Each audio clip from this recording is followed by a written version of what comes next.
دینی پروگرام کو کرتے ہیں تو وہ پروگرام میں سب سے پہلے اللہ کا ذکر کرتے ہیں۔ کس کا کرتے ہیں؟ اللہ کا ذکر کرتے ہیں، جسے ثنا کہا جاتا ہے، حمد بھی کہتے ہیں، اسے تلاوت کلام اللہ بھی کہتے ہیں، یعنی کہ اللہ کا تذکرہ جو ہو۔ قرآن کے بعد اگر کسی بھی طرح سے اللہ کا تذکرہ کرتے ہیں تو وہ کیا ہے؟ حمد ہے۔ کیا ہے؟ حمد ہے۔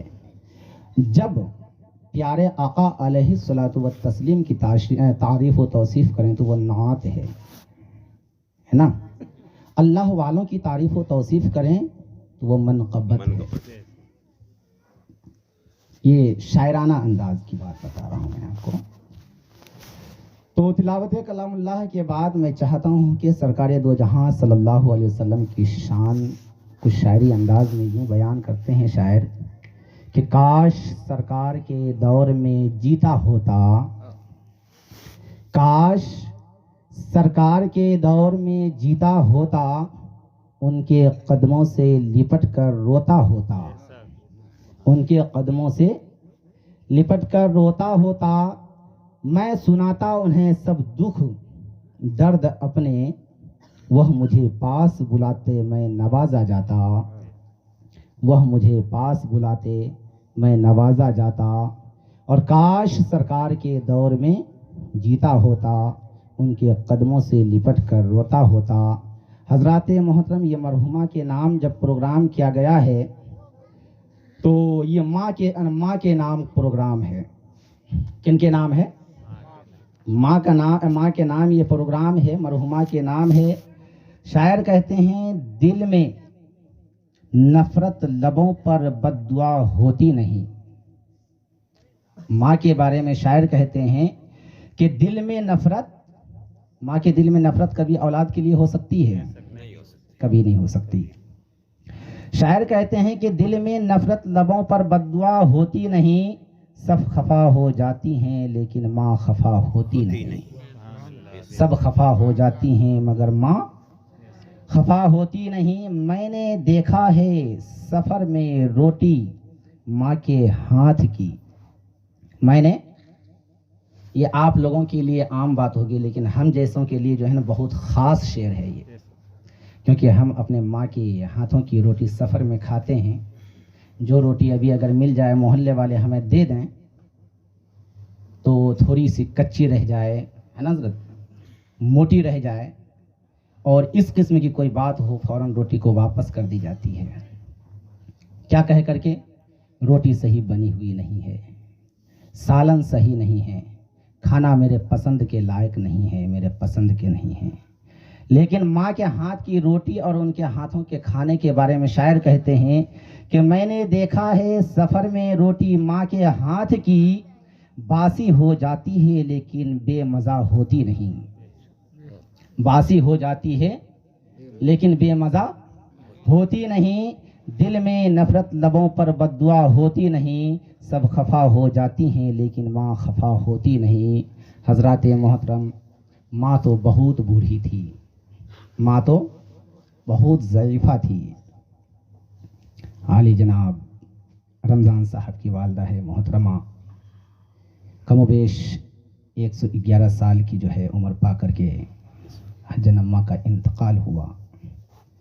بھلے ہی سبوں کے دل میں یہ خوشی ہوگی کہ بہت عمر ہو گئی تھی، ادھر ادھر ہو رہی تھی، انتقال کر گئی تو بہت اچھا ہوا، کم سے کم جو ہے وہ بھی شانتی سے قبر کے اندر ہیں، اور قبر کے اوپر، زمین کے اوپر رہنے والے بھی ان کی اولادیں شانتی کے ساتھ ہیں۔ لیکن کبھی ان کی اولاد کے دل سے پوچھیے گا کہ جناب رمضان صاحب، آپ اپنا دل کا درد بتائیے کہ جس ماں سے آپ دور ہونا گوارا نہیں ہوتے تھے، گوارا کرتے تھے، آج اس ماں کے بنا رہتے کیسے ہیں؟ آپ کے ذہن و فکر میں بات ہوگی کہ دیکھتے ہیں مسکراتے بھی ہیں، کھاتے بھی ہیں، پیتے بھی ہیں، سوتے بھی ہیں، ہر چیز کرتے ہیں، تو خوشحال ہیں، خوش ہیں، اس لیے تو وہ مسکرا رہے ہیں۔ حضرات محترم، ضروری نہیں کہ ہر مسکان میں خوشی ہو۔ ہر مسکان کے پیچھے خوشی چھپی ہوئی ہو. کبھی کبھی ایسے بھی ہوتے ہیں کہ غم کے عالم میں بھی مسکرانا پڑتا ہے, کیونکہ اگر ہم نہ مسکرائیں تو یہی دنیا ہمیں حقارت کی نظر سے دیکھنا شروع کر دیتی ہے, یہی زمانہ ہمیں گری ہوئی نظر سے دیکھنا شروع کر دیتی ہے, اور پھر یہی ہمیں رسوا کرنے کی کوشش کرتی ہے. کیونکہ رسوا کرنے والے میں تو زمانے میں ہیں, لیکن جو ماں دل کو صبر دے, اپنے سینے سے لگا کر کے کلیجے سے اپنی اولاد کو صبر دے, وہ ماں نہیں ہے. دنیا میں ہر رشتے کو تو ہم تلاش کر سکتے ہیں, لیکن جو ماں قبر کے اندر سو چکی ہے, اس ماں کی جگہ کو کون پورا کر سکتا ہے؟ حضرات محترم, اللہ تعالیٰ کہتا ہے کلو نفس ذائقۃ الموت, ہر نفس کو موت کا مزہ چکھنا ہے. ہر نفس کو موت کا مزہ چکھنا ہے. کیسے چکھنا ہے؟ زبان پہ لے کر کے. کیسے چکھنا ہے؟ منہ میں لے کر کے نہیں.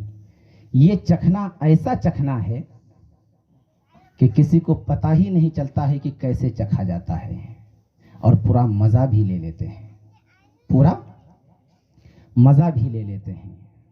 لیکن مرنے کا مزہ کون لیتے ہیں؟ موت کا مزہ کون لیتے ہیں؟ معلوم ہے آپ کو؟ موت کا مزہ صرف وہ لیتے ہیں جنہوں نے اپنی زندگی میں کبھی نماز کو ترک نہیں کیا, اپنی نماز کو کبھی چھوڑا نہیں. وہ جو ہے موت کا مزہ لیتے ہیں. وہ کیا کرتے ہیں؟ موت کا مزہ لیتے ہیں. کون لیتے ہیں موت کا مزہ؟ جنہوں نے تلاوت کلام اللہ کو اللہ کے خوف سے محمد مصطفیٰ صلی اللہ علیہ وسلم کی محبت میں پڑھی ہو. شریعت مصطفیٰ کو جب انہوں نے پڑھی تو محبت مصطفیٰ میں پڑھی ہو. جب ان کی روح قبض ہوتی ہے تو اسی آسرا میں رہتے ہیں, مولا جلد سے جلد میری روح قبض ہو کہ میں مصطفیٰ جان رحمت کا دیدار کروں. سبحان اللہ, سبحان اللہ, مصطفیٰ جان رحمت کا دیدار کروں. میرے بزرگوں اور دوستوں, لیکن اس کے برخلاف جب ہم چلتے ہیں, جیسا کہ ہم لوگ ہیں, نماز سے کوئی مطلب نہیں, روزے سے کوئی مطلب نہیں, پڑھائی لکھائی سے کوئی مطلب نہیں. یہاں پڑھیں گے لیکن اسکول کالج مدرسہ میں کون پڑھے گا؟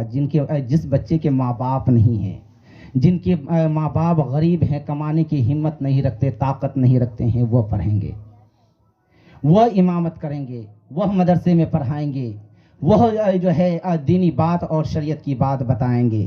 لیکن اے مسلمان یاد رکھ لینا, چاہے تم کتنے بھی پیسے والے کیوں نہ ہو جاؤ, کتنوں ہی دولت مند کیوں نہ ہو جاؤ, جس غریب کو تم حقارت کی نظر سے دیکھنا چاہتے ہو, اگر تم بھی ان کے سامنے میں آؤ گے اور جب وہ مصلی امامت پر جمعے کی دین خطاب فرمائے گا تو ان کی باتوں کو بھلے خوشی سے مانو یا ناراضگی سے مانو, سننی پڑے گی, ماننی پڑے گی. امامت کریں گے تو وہاں پہ یہ نہیں کریں گے او فلاں سیٹھ صاحب آئیے نماز پڑھائیے, بلکہ کہیں گے او عالم دین صاحب آئیے نماز پڑھائیے. کوئی اسٹیج پر ممبر رسول پر کوئی یہ نہیں کہا جائے گا کہ فلاں سیٹھ صاحب آئیے اور بیان کریے, بلکہ کہا جائے گا عالم دین صاحب آئیے اور بیان کریے. لیکن آج ان علماء کرام کو ہم کس نگاہ سے دیکھتے ہیں, خود ہمارا دل فیصلہ کرے گا. حضرات محترم, ہم اس جہالت کی طرف جا رہے ہیں جس جہالت سے نکالنے کے لیے میرے پیغمبر علیہ الصلاۃ والتسلیم کو اللہ تبارک و تعالی نے آخری پیغمبر بنا کر بھیجا. اللہ تبارک و تعالی نے کہا کہ یہ خاتم النبیین ہیں, یہ آخری نبی ہیں, آخری رسول ہیں, آخری پیغمبر ہیں, اس کے بعد کوئی نبی نہیں آنے والا. لیکن اے دنیا والو یاد رکھنا کہ جب پیغمبر اعظم علیہ الصلاۃ والتسلیم کے زمانے کو اور اس سے قبل کے زمانے کو اگر تشبیہ دی گئی تو یہ مصطفیٰ کریم صلی اللہ علیہ وسلم کا زمانہ اسلام کا تھا. کون سا زمانہ تھا؟ اسلام کا زمانہ تھا. اس کے برعکس کیا ہونا تھا؟ کفر کا زمانہ. اس کا برعکس, اس کا الٹا کیا ہونا تھا؟ کفر کا زمانہ. لیکن میرے آقا علیہ الصلوۃ والتسلیم نے کفر کا زمانہ نہیں کہا بلکہ جاہلیت کا زمانہ کہا. کیا کہا؟ جاہلیت کا زمانہ کہا. اور آج ہم مسلمان کہاں جا رہے ہیں؟ اسی جاہلیت کی طرف ڈوبتے ہوئے جا رہے ہیں. بڑے شان سے کہتے ہیں ہمارے پاس 2 گاڑیاں ہیں، بڑے شان سے کہتے ہیں 2 مکان ہیں، بڑے شان سے کہتے ہیں 100 بیگھے 50 بیگھے زمین ہیں. لیکن کیا کوئی بڑے شان سے یہ کہتے ہیں کہ میری اولاد حافظ قرآن ہے؟ کوئی شان سے کہتے ہیں کہ میری اولاد عالم دین ہے؟ کوئی ایسے کہتے ہیں کہ میری اولاد 5 وقت کے نمازی ہیں؟ کوئی ایسا شخص ہے جو ناز کر کے کہے کہ ہاں میری اولاد سچا عاشق رسول ہے؟ کوئی کہنے کے لیے تیار نہیں. میرے بزرگوں اور دوستوں، یہ زمانہ ہے، یہ دنیا ہے. میرے پیغمبر علیہ الصلوۃ والتسلیم نے ارشاد فرمایا کہ ایک زمانہ ایسا آئے گا کہ زمانے میں یعنی کہ وقت میں برکت نہیں رہے گی. وقت میں برکت نہیں رہے گی. حرکت کرنے والے بہت ہوں گے لیکن برکت ختم ہو جائے گی. آپ لوگوں کو تو زیادہ معلوم ہوگا لیکن ہماری اتنی سی عمر میں مجھے خوب معلوم ہے کہ جب زمانہ بچپنا تھا تو پورا دین گزر جاتا تھا. ہم لوگ پریشان ہو جاتے تھے پڑھ کر کے، پریشان ہو جاتے تھے سو کر کے، پریشان ہو جاتے تھے کام کر کے، پھر بھی دین ختم نہیں ہوتا تھا. پھر بھی دین ختم نہیں ہوتا تھا. لیکن آج کی تاریخ میں اگر ہم مدرسے میں بیٹھ کر کے اگر آدھا گھنٹہ پڑھاتے ہیں، 1 گھنٹہ پڑھاتے ہیں، 2 گھنٹے پڑھاتے ہیں، کب 6 بجے سے 10 بج جاتے ہیں دن پتہ ہی نہیں چلتا. کب 10 بجے سے 2 بج جاتے ہیں پتہ ہی نہیں چلتا. کب صبح سے شام ہو جاتا ہے پتہ ہی نہیں چلتا. یعنی کہ دین کی برکتیں ختم ہو گئی. لیکن آج ہم بھی اسی دماغ میں ہے کہ دنیا بہت لمبی چوڑی ہے. کوئی لمبی چوڑی نہیں، یہ قیامت کی نشانیاں ہیں. حضور علیہ الصلوۃ والتسلیم نے کہا کہ جب زمانہ یعنی کہ قیامت کا زمانہ جب قریب آئے گا، علم اٹھا لیا جائے گا. آج کی تاریخ میں جو بزرگان دین 15 سال 20 سال 25 سال پڑھتے تھے تب ایک عالم دین بنتے تھے. آج کی تاریخ میں 5-7 سال پڑھیے اور پگڑی مل جائے گی اور بہت بڑے علامہ بن گئے. یہاں سے علم کو اس طرح سے اٹھایا جا رہا ہے لیکن پھر بھی ہماری سمجھ میں نہیں آ رہی ہے. آج ہماری والدہ کا انتقال ہوا علی جناب رمضان صاحب کے. کیا ہم آپ سے پوچھنا چاہتے ہیں کیا وہ جو مال دولت شہرت چھوڑ کر کے گئی وہ ساتھ لے کر کے گئی؟ نہیں، بلکہ وہ سب کچھ چھوڑ کر کے گئی. اگر وہ چھوڑ کر کے گئی ہیں تو پھر وہ لے کر کے کیا گئی؟ لے کر کے صرف وہ چیز گئی جو نیک اعمال انہوں نے دنیا میں کیا وہ لے کر کے گئی. اس کے بعد جو لے کر کے گئی انہوں نے اگر اپنی اولاد کو نیک بنایا ہوگا، انہوں نے اگر اپنی اولاد کو نیک بنایا ہوگا، عالم دین بنایا ہوگا، حافظ قرآن بنایا ہوگا تو یہ اولاد ان کے لیے ذریعہ نجات ہے، ذریعہ نجات ہے. لیکن اگر ایسا نہیں ہے تو نجات کا ذریعہ کیا ہے؟ نجات کا ذریعہ ہے قرآن خوانی کروا دینا. نجات کا ذریعہ ہے، ایصال ثواب کا ذریعہ ہے فاتحہ خوانی کروا دینا، میلاد محفل کروا دینا، وہاں ذکر و اذکار کروا دینا. اپنی استطاعت کے مطابق مسجد میں ہو، مدرسے میں ہو، درگاہ میں ہو، خانقاہ میں ہو، روڈ پہ ہو، چوک چوراہا پہ ہو، جو چیز کی جہاں ضرورت ہو وہ چیز وہاں دے دینا تاکہ وہ چیز جو زمانے والے استعمال کرتے رہیں گے اور ہمارے اہل خانہ، اہل خاندان، اہل رشتہ دار کے نام ایصال ثواب ہوتا رہ جائے گا. لیکن آج ہم ایسا بھی کرنے سے قطراتے ہیں، ڈرتے ہیں کہیں میری جیب سے 5-10 ہزار روپے کا نقصان نہ ہو جائے. جنہوں نے کروڑوں روپے آپ کے حوالے چھوڑ کر کے گیا، آج اگر 10,000 روپے مسجد میں دینے کی بات آ جائے، 10,000 روپے مدرسے میں دینے کی بات آ جائے تو ہم گھبرانے لگتے ہیں. لیکن یاد رکھیں، جو کہہ رہا ہوں ان باتوں کو یاد رکھیں. آج مرحومہ حجن رحمت بانو کا وقت ہے، کل آپ کا بھی وقت آئے گا. اگر آج آپ نے اپنے والدین کے لیے اچھا کام کیا، ان کے ایصال ثواب کے لیے آپ نے قرآن خوانی کروائی، ان کے ایصال ثواب کے لیے صدقہ کیا، آپ نے ان کے ایصال ثواب کے لیے آپ نے مسجد میں کوئی پانی کا ٹینکر گروا دیا، پانی کی ٹینکی بنوا دیا، مسجد میں کوئی سامان کی ضرورت ہے وہ لگوا دیا، دے دیا، اور اسی طرح سے جہاں جہاں جو جو چیز کی ضرورت پڑی آپ نے اپنے والدین کے لیے دیتا رہا، تو وہی چیز آپ کو آپ کی اولاد دیکھے گی کہ میرے باپ نے میری دادی کے نام سے فلاں جگہ پہ مسجد میں مصلی دیا، مدرسے میں کتابیں دی، روڈ پہ چلنے کے لیے پانی کی ضرورت تھی وہاں پہ ٹینکر لگوایا، وہاں پہ خانقاہ میں کہیں پہ قرآن مقدس اور کتاب ان چیزوں کی ضرورت تھی وہاں پہ دیا، غریب محلے میں بستے تھے ان کے لیے کپڑا کا انتظام کروایا، ان کے رہنے کے لیے مکان کا انتظام کروایا۔ وہی اولاد جب آپ کو دیکھے گی تو آپ کے دیکھ کر کے ہی آپ کی اولاد بھی آپ کی طرح آپ کی سیرت پہ عمل کرتے ہوئے جب آپ اس دنیا فانی کو چھوڑ کر کے جائیے گا تو آپ کی اولاد بھی آپ کے لیے کرتی ہوئی نظر آئے گی۔ لیکن افسوس صد افسوس، اگر صرف فتویٰ بازی میں اپنی زندگی کو گزار دیا اور شرک اور بدعت کا فتویٰ لگاتے رہ گئے تو خود کب شرک میں شامل ہو جائیں گے پتہ بھی نہیں چلے گا۔ اس لیے سنیے مت، پڑھیے۔ سننے سے کام چلنے والا نہیں ہے، جب تک آپ خود نہیں پڑھیں گے آپ کی سمجھ میں کچھ آنے والی نہیں ہے۔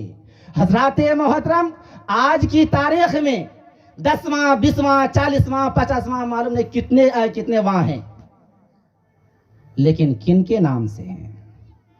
مرحومین کے نام۔ یہ ایک ہمارے لیے بہانہ ہے۔ کس کے لیے بہانہ ہے؟ ہمارے مرحومین کے لیے ایک بہانہ ہے کہ کم سے کم یہ تو سب کو معلوم ہے کہ 1.25 مہینے کے فاتحہ کے بعد ماں کتنوں ہی ہماری عزیزاں تھیں، سال بھر تک کوئی پوچھنے والا نہیں، سال بھر تک کوئی پوچھنے والا نہیں، لیکن سال بھر کے بعد بھی اگر کوئی یاد کرے تو وہ خوش قسمت اولاد ہے، اور وہ مرحومہ بھی اور مرحوم بھی خوش قسمت ہیں۔ لیکن بدقسمتی سے سال میں بھی اگر کسی نے نہیں پوچھا تو اس سے بڑی بدقسمتی کیا ہو سکتی ہے؟ حضرات محترم، 40واں کا تذکرہ کرتے ہیں اگر آپ تو یاد رکھیے گا، سب سے پہلا زمانہ یہ 40واں کا جو ہے نا ہمارا بہت قریبی رشتہ ہے۔ ایک رشتہ بتا دیتا ہوں، حضور صلی اللہ علیہ وسلم کا زمانہ تھا۔ کن کا زمانہ تھا؟ ایک بار سب جھوم کے بولیے لبیک یا رسول اللہ، لبیک یا رسول اللہ۔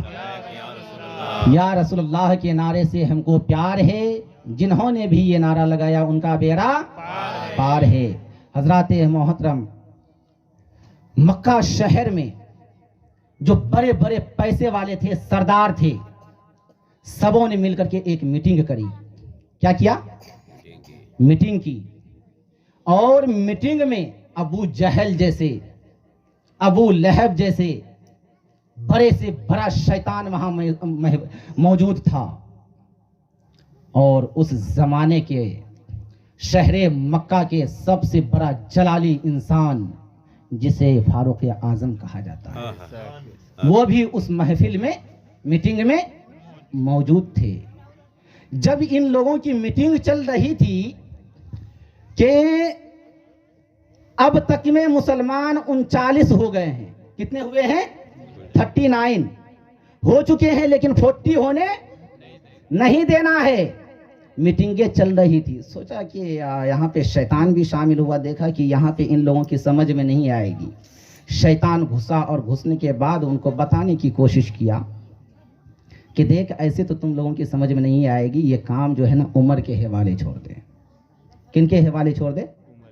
عمر کے حوالے چھوڑ دے۔ عمر تو جوش و خروش میں ویسے بھی محو خواب رہتے تھے۔ جب عمر کو کہا گیا کہ اگر تم محمد بن عبداللہ بن عبد المطلب کے گردن کو کاٹ کر کے لاؤ گے تو بہت سارے انعام و اکرام سے نوازے جاؤ گے، منہ مانگا انعام دیا جائے گا، اور شہر مکہ میں تمہیں سب سے اونچا مقام دیا جائے گا۔ یہاں سے ننگی تلوار نکالتے ہیں اور روانہ ہو جاتے ہیں۔ روانہ ہوتے ہوتے ایک شخص ملتے ہیں، کہتے ہیں کہ اے عمر، اتنی جاہ و جلال کے ساتھ تو کہاں جا رہا ہے؟ کہ میں محمد بن عبداللہ کو قتل کرنے جا رہا ہوں۔ بیچ میں کئی واقعات آتے ہیں کہ بہن کے بارے میں تذکرہ آیا کہ بہن کے گھر پہ جا کر کے دیکھو بہن کیا کر رہی، تو تلاوت کلام اللہ کر رہی تھی۔ واقعہ بالکل درست ہے، لیکن المختصر میں یہاں سے کہے کہ جاؤ پہلے بہن کو دیکھو، اس کے بعد دیکھو آگے میں۔ دیکھا بہن ایمان لا کر کے دونوں بہنوں یہ قرآن مقدس کی تلاوت کر رہی ہیں۔ خوب مارا، خوب پیٹا، کہا کہ محمد بن عبداللہ کا کلمہ چھوڑ دے۔ بہن فاطمہ کہتی ہے کہ اے بھائی، میں مر سکتی ہوں لیکن مصطفیٰ کا دیا ہوا کلمہ نہیں چھوڑ سکتی۔ میں مر سکتی ہوں لیکن مصطفیٰ کا دیا ہوا ایمان کو نہیں چھوڑ سکتی۔ خوب مارا، خوب پیٹا، دیکھتے دیکھتے یار یہ مانتی کیوں نہیں؟ کہا آخر وجہ کیا ہے کہ ان کی جو ہے بار ایک ہی ضد میں مرنے کے لیے تیار لیکن مصطفیٰ کا کلمہ چھوڑنے کے لیے تیار نہیں۔ وہیں سے ان کے دل کی دنیا بدلنے لگی۔ جب مدینہ مکہ شریف میں پہنچنے کے بعد دیکھا کہ اب صحابہ کرام باہر تھے، دیکھا عمر ننگی تلوار لے کر کے آ رہے ہیں، سب روکنے کے لیے جانے لگے۔ حضور پیارے نبی صلی اللہ علیہ وسلم نے کہا کہ چھوڑ دو، عمر کو آنے دو، اگر اس کی نیت اچھی ہے تو وہ یہاں تک پہنچے گا، اگر نیت بد ہے، بری نیت ہے، تو وہ یہاں تک نہیں پہنچ پائے گا۔ سرکار کی بارگاہ میں پہنچے، تمام صحابہ کرام دیکھ رہے ہیں، اور دیکھتے ہی وہاں پہ ہوا کیا کہ وہ 39 کو جو ہے 38 کرنے کے لیے گئے تھے، لیکن عمر فاروق نے پیچھے ہی تلوار کو چھوڑ دی، حضور کے قدموں میں اپنے سر کو رکھ دیا۔ یا رسول اللہ، میری خطاؤں کو معاف کی جائے، میری گستاخی کو معاف کی جائے، اور مجھے کلمہ پڑھا کر کے اپنا مسلمان بنا لیا جائے، اپنا غلام بنا لیا جائے۔ 38 کرنے گئے تھے لیکن 40 پہ آ گئے۔ حضرات محترم، اس کے بعد سب سے پہلا جو اعلان ہوا تھا، عمر فاروق نے جو اعلان کیا تھا اور سوال کیا تھا پیارے آقا سے، کیا کیا تھا؟ یا رسول اللہ، ہمارا دین حق ہے یا باطل؟ کیا سوال تھا؟ ہمارا دین صحیح ہے یا غلط؟ پیارے آقا نے کہا اے عمر، ہمارا دین حق ہے، سچ ہے، سچا ہے۔ ان الدین عند اللہ الاسلام، اللہ کی بارگاہ میں اگر کوئی دین پسندیدہ ہے تو مذہب اسلام ہے۔ کہا پھر ہم کیوں کر نماز کو چھپ کر کے ادا کریں؟ یا رسول اللہ، آج سے کھل کر کے نماز پڑھیں گے۔ بلال کو لیا، اے بلال چل میرے ساتھ۔ بلال کو کعبے کے چھت پر لے کر کے گئے، کہا تو یہاں سے اذان دے، آج مکہ والوں کو عمر دیکھے گا۔ عمر پیچھے ننگی تلوار لیے ہوئے کھڑے ہیں۔ جیسے ہی اللہ اکبر کی صدا سنتے ہیں مکہ والے، چاروں طرف سے نکل پڑتے ہیں کہ آج تو مسلمانوں میں ماتم چھانا تھا، لیکن آج یہ کیسی خوشی ہے کہ آج یہاں پہ تو نماز کا نام و نشان نہیں ہونا تھا، اذان کا نام و نشان نہیں ہونا تھا، لیکن آج تو علل اعلان اذان ہو رہا ہے۔ آج تو عمر گئے ہیں محمد بن عبداللہ کو قتل کرنے کے لیے، مسلمانوں کے نبیوں کو قتل کرنے کے لیے، جو لا الہ الا اللہ کی وحدانیت کا اعلان کرتے ہیں اس کو مٹانے کے لیے گئے ہیں۔ وہاں پہ جب دیکھتے ہیں مکہ والے باہر نکلتے ہیں، کس لیے نکلتے ہیں؟ کہ آج بلال کی خیر نہیں ہے، آج بلال کی خیر نہیں ہے۔ لیکن جیسے ہی باہر نکلتے ہیں مکہ والے دیکھتے ہیں کہ عمر پیچھے سے تلوار لیے کھڑے ہیں، کہ کسی نے بھی اگر ہاتھ لگایا بلال کو تو اسے یہیں پہ قتل کر دوں گا۔ بولے یہ کیا معاملہ ہو گیا بھائی؟ یہ تو الٹی ندی بہنے لگی۔ یہ گئے تھے محمد بن عبداللہ کو قتل کرنے کے لیے، یہ ہمیں قتل کرنے کے لیے تیار ہو گئے۔ حضرات محترم، یہ محبت کی جو ہے بات، عقیدت کی بات، الفت کی بات، شاعر کہتے ہیں کہ محبت کی نظر اہل وفا کی شان پیدا کر، بلندی اور پستی میں ذرا پہچان پیدا کر، نہ ہو ماحول سے مایوس، دنیا خود بنا اپنی، نئی کشتی، نئی آندھی، نیا طوفان پیدا کر۔ حضرات محترم، کہنے کا اصل مطلب اور مقصد یہ ہے کہ ہمیں چاہیے کہ اپنے ایمان کی حفاظت کریں۔ ہمارے جو اجداد گزر چکے ہیں ان کے ایصال ثواب کے لیے وقتاً فوقتاً جو کچھ بھی ہوتا ہے وہ کریے۔ اگر کچھ کھانا بناتے ہیں تو اس پہ آپ فاتحہ لگا لیجئے، 2-4 سورت پڑھ کر کے، کیا دقت ہے؟ نہیں بانٹنا ہے مت بانٹیے، اس کو کھا لیجئے خود ہی۔ اگر وہ بھی نہیں ہوتا ہے تو کچھ نہیں تو 2-4 سورت ہی صرف پڑھ لیجئے، اگر آپ کو شیرنی نہیں رکھنا یا نہیں ہے تو کیا دقت ہے؟ شیرنی رکھنا کوئی فرض واجب مستحب نہیں، مباح ہے، اچھی چیز ہے، رکھ لیا تو ٹھیک، نہیں رکھا تو کوئی حرج نہیں، لیکن فاتحہ ایصال ثواب ضرور کریے۔ سال میں ایک دن ایک موقع ایسا آتا ہے کہ اللہ تعالیٰ تمام روحوں کو جتنے مر چکے ہیں، اپنے زمان میں جتنے مر چکے ہیں، سب کو اللہ تعالیٰ آزاد کر دیتا ہے۔ کب کرتا ہے معلوم ہے آپ کو؟ شب برات میں۔ وہ تمام روحیں اپنے اپنے گھر میں جاتی ہیں، اور اس امید پر، اس انتظار میں کہ میرے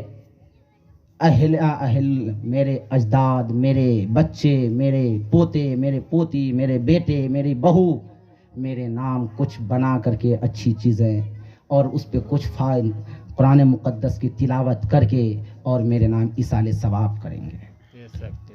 جب وہ جو کر دیتے ہیں تو وہ روحیں جب ایک جگہ اکٹھی ہوتی ہے تو سب خوشیاں مناتی ہیں کہ میرے گھر والوں نے ایسا کیا، میرے گھر والوں نے ایسا کیا۔ لیکن جن کے گھر میں ایسا نہیں ہوتا ہے، اس کا برعکس ہوتا ہے کہ ان کے اجداد جو گزر چکے ہیں وہ مایوسی کے ساتھ اپنے گھر سے لوٹتے ہیں۔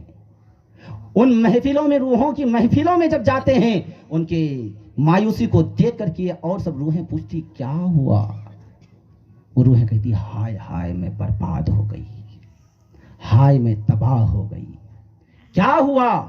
ہم نے مال چھوڑا دنیا میں، دولت چھوڑی، اولاد چھوڑی، زمین و جائیداد کو چھوڑا، لیکن وہ سب کے سب میرے وہیں پہ رکھے رہ گئے۔ میری اولاد تو تھی لیکن میں انہیں نیک نہ بنا سکی، میں عالم دین نہ بنا سکی، حافظ قرآن نہیں بنا سکا تو نہ بنا سکا، لیکن کم سے کم اتنا تو علم دے دیا ہوا ہوتا کہ آج شب برات کا موقع ہے، شب برات کے دن ہے، کم سے کم میرے نام ایصال ثواب تو کر دیا ہوا ہوتا۔ لیکن ہم نے اتنا بھی علم نہ دے پایا، میں اتنا بھی علم نہ دے پایا۔ حضرات محترم، کیا فائدہ ایسی زندگی سے؟ ایسی زندگی سے بہتر موت ہے، موت ہے، موت ہے۔ جس زندگی میں تلاوت کلام اللہ نہ ہو، جس زندگی میں عبادت الہی نہ ہو، وہ زندگی جینا نہیں بلکہ جہنم سے بدتر زندگی ہے۔ لیکن آج ہم کس راہ کو جا رہے ہیں، کہاں جا رہے ہیں ہمیں یہ سب کچھ معلوم نہیں۔ بس ہمیں تو ایک چیز معلوم ہے، ہمیں کھانا ہے، کمانا ہے، سونا ہے، صبح اٹھنا ہے، پھر کھیت کھلیان میں جانا ہے۔ حضرات محترم، بہرحال وقت کافی ہو رہا ہے، اور وقت کو مد نظر رکھتے ہوئے میں آپ سے اتنا گزارش کرنا چاہتا ہوں کہ آپ لوگ اپنی اولادوں کو پڑھائیے، بھوکا رہیے، آدھی روٹی کھائیے، سوکھی روٹی کھائیے، لیکن اپنے بچوں کو پڑھائیے، مدرسے میں بھیجیے اور ہر حال میں بھیجیے۔ آپ کو عالم نہیں بنانا ہے، مت بنائیے۔ عارف رضا نہیں کہتا آپ کو عالم بنانے کے لیے، لیکن ہاں یاد رکھیے گا، عارف رضا اگر عالم بننے سے منع کرتا ہے تو اس میں بھی غلطی عارف رضا کی نہیں ہے، ان مولویوں کی نہیں ہے، بلکہ اسی قوم کی غلطی ہے۔ کن کی غلطی ہے؟ انہی قوم کی غلطی ہے۔ یہ مولوی جب آئیں گے نا، بھائی مدرسے کی رسید لے کر کے، ارے بھاگ بھاگو کہ جلدی سے دروازہ بند کر، سالا مولوی آیا ہے مجھے پریشان کرنے کے لیے۔ لیکن اے مسلمان، تمہیں یہ معلوم نہیں، جس مولوی کی وجہ سے آج دروازہ بند کیے ہو، یہی مولوی کے فیضان کرم سے تم جنت کے دروازے پہ جاؤ گے، اس سے محبت جنت میں داخل کیے جاؤ گے، ان سے بغض، عناد، حسد تمہیں جنت کا ٹھکانہ دکھایا جائے گا۔ آج کی تاریخ میں تقریباً اگر 100 مولوی ملیں گے آپ کو ایک محلے میں، تو ان میں سے 80 مولوی کاروبار میں لگ گئے۔ حضرت غلط تو نہیں ہے؟ 80 مولوی کیا کیے ہیں؟ کاروبار میں لگ گئے۔ 20 مولوی بیچارے بچے، وہ بھی اسی کشمکش میں ہیں، 10 روپے آئے میں کاروبار سے لگ جاؤں۔ سوال ہوتا ہے بھائی، سب جو ہے کاروبار میں ہی لگ جاؤ گے تو امامت کون کرے گا؟ مدرسے میں پڑھائے گا کون؟ تو کہتا ہے کہ مدرسے میں پڑھانے والے کو یہ قوم اتنی جاہل گنوار ہے، اتنی ستیہ ناز ہو چکی ہے کہ مولوی کو مولوی نہیں، عالم کو عالم نہیں، امام کو امام نہیں، بلکہ اپنے گھر کا غلام سمجھ کے رکھا ہے۔ جب جو چاہا آ کر کے تیری میری کر کے چلا گیا، کوئی آیا کچھ بھی کہہ کر کے چلا گیا، جس کو کھانے کی اوقات نہیں، جسے پہننے کا سلیقہ نہیں، جسے سورہ فاتحہ صحیح سے یاد نہیں، وہ مولویوں کے اوپر انگلی اٹھانے کے لیے جاتا ہے، جس کے بارے میں پیغمبر اعظم علیہ الصلوۃ والتسلیم نے کہا العلماء ورثۃ الانبیاء، کہ علماء کرام انبیاء کرام کے وارثین ہیں۔ کیا آپ کو معلوم نہیں ادنا سے ادنا عالم کی توہین کرنا کفر ہے؟ بڑے عالم کی بات نہیں کہتا میں، ادنا سے ادنا عالم کی بات کہہ رہا ہوں میں۔ اور اعلیٰ عالم کی اگر آپ توہین کرتے ہیں، بڑے بڑے اللہ والوں کی توہین کرتے ہیں، اولیاء کرام کی توہین کرتے ہیں، صحابہ کرام کی توہین کرتے ہیں، انبیاء کرام کی شان میں کوئی گستاخی کرتے ہیں، تو اس کا انجام آپ خود سمجھ جائیے۔ اس لیے میرے بزرگوں اور دوستوں، اپنے گاؤں، اپنے سماج، اپنے علاقے، اپنے جو آپ کے علاقے میں یا آپ کی پکڑ میں جو علاقے آتے ہیں، وہاں کا ماحول ایسا بنانے کی کوشش کریے کہ ایک عالم کو اگر آپ نے رکھ دیا، ان کو اپنے سر کا تاج سمجھیے، اپنے گھر کا غلام نہیں، اپنے سر کا تاج سمجھیے، گھر کا غلام نہیں۔ اور ان کو اتنی عزت دیجیے کہ ان کو کوئی بھی چیز کی ضرورت پڑے، وہ اپنی زبان کھولیں، اس سے پہلے آپ ان کو حاضر کر دیجیے۔ کوئی عالم امامت نہیں چھوڑے گا، مدرسہ نہیں چھوڑے گا، بلکہ وہ شوق سے امامت کرنے جائے گا، شوق سے مدرسہ میں پڑھانے کے لیے جائے گا۔ لیکن افسوس، آج کی تاریخ میں ہر کوئی مدرسہ کو چھوڑ کر کے، مسجد کو چھوڑ کر کے کہاں جا رہے ہیں؟ کاروبار میں۔ یہ ہماری بڑی خوش قسمتی ہے کہ ہمارے مسجد میں ہمیشہ امام صاحب رہتے ہیں۔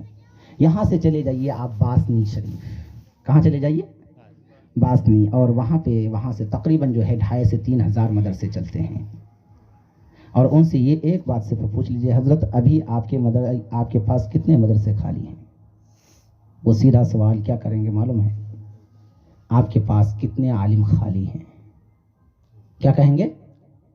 آپ کے پاس کتنے عالم خالی ہیں؟ جتنا ہے سب کو لے آئیے، ہم بھیجنے کے لیے تیار ہیں۔